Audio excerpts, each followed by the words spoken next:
नमस्ते बच्चों, मैं डॉक्टर लता अग्रवाल।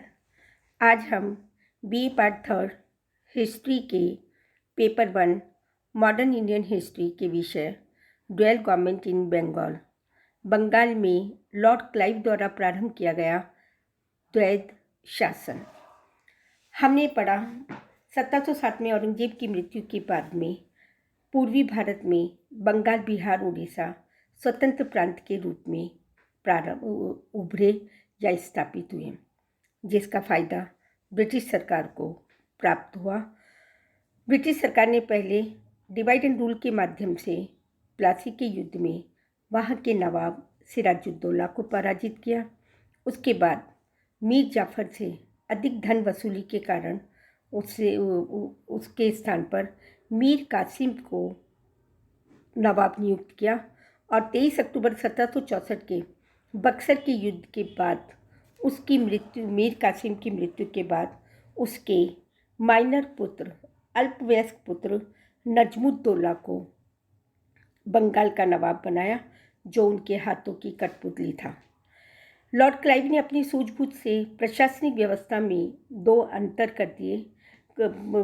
एक नवाब के हाथ में, जिसे निजामत के अधिकार या निजामत व्यवस्था कहलाई, और दूसरा दीवानी व्यवस्था, जो ब्रिटिश सरकार के अधिकारियों ने अपने हाथों में रखी। निजामत व्यवस्था में शांति व्यवस्था, सैनिक व्यवस्था, फौजदारी मामले और न्याय देने का अधिकार नवाब को सौंप दिया और अर्थव्यवस्था से संबंधित राजस्व वसूली और दीवानी मामलों संबंधित एकाधिकार अपने पास रखा। 1765 तक कंपनी को बंगाल में निजामत तथा दीवानी दोनों के अधिकार अपने में सीमित कर लिए या स्वयं में प्राप्त कर लिए। कंपनी को दिन प्रतिदिन लाभ प्राप्त होने लगा। कंपनी ने सारी जिम्मेदारी नवाब पर सौंप दी। अर्थव्यवस्था अर्थात राजस्व वसूल करने का एकाधिकार अपने पास रखा, क्योंकि आय का साधन व्यापार, वाणिज्य, हथकरघा उद्योग और भूमि से प्राप्त लगान व्यवस्था थी। उन्होंने भारतीय कर्मचारियों की नियुक्ति की। जागीरदार और जमींदारों से भूमि को का पैमाना कर उस पर निश्चित लगान निर्धारित कर दिया था। उन्होंने कोई प्राकृतिक प्रकोप, अकाल, बाढ़ या अन्य महामारी प्रकोप संबंधी किसी प्रकार पर उन्हें कोई प्रकार की राहत नहीं दी गई। परिणामतः बंगाल में अंग्रेजों की प्रभुता स्थापित होने लगी और प्राप्त लगान से ईस्ट इंडिया कंपनी दिन प्रतिदिन अमीर या अर्थव्यवस्था से मजबूत होने लगी। परंतु इसके विपरीत, क्योंकि जमींदार और जागीरदार जबरदस्ती लगान वसूल करते थे और जो 80 लाख रुपए वसूल होते थे, कंपनी ने वहाँ पर 1766-67 में लगभग 2 लाख से भी अधिक का राजस्व वसूल किया। कृषक की स्थिति दयनीय होने लगी। अंग्रेजों के उत्तरदायित्व का अभाव था, क्योंकि उनका उद्देश्य केवल अर्थव्यवस्था को मजबूत करना था।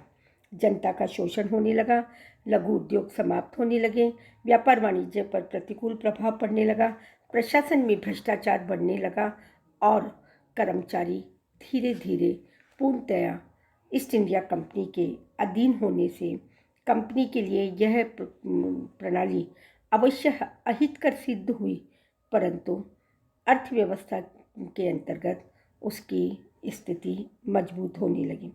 कर्मचारियों में कल्याणकारी भावना का अभाव होने लगा, क्योंकि भारतीय एजेंट जबरदस्ती कर वसूल करने लगे। इससे स्पष्ट है कि द्वैध शासन प्रणाली बंगाल के लिए विनाशकारी सिद्ध हुई।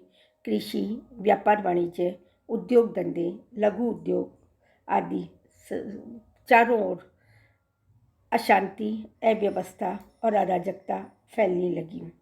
देश अत्यधिक निरंकुश व स्वेच्छाचारी शासन के अंतर्गत फलता फूलता विनाश की ओर अग्रसर होने लगा। इस द्वैध शासन व्यवस्था में ब्रिटिश संसद में कहा गया था, लॉर्ड कॉर्नवालिस के द्वारा, कि मैं पूर्ण विश्वास के साथ इस मत का हूँ कि विश्व में कोई भी ऐसी सभ्य सरकार नहीं है जो इतनी भ्रष्ट, विश्वासघाती, लोभी है जैसी कि भारत में ईस्ट इंडिया कंपनी।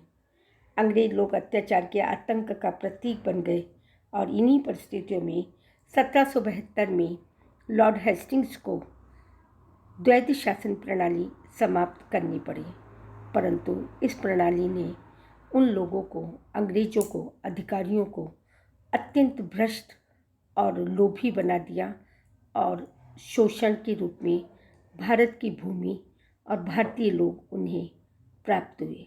धन्यवाद।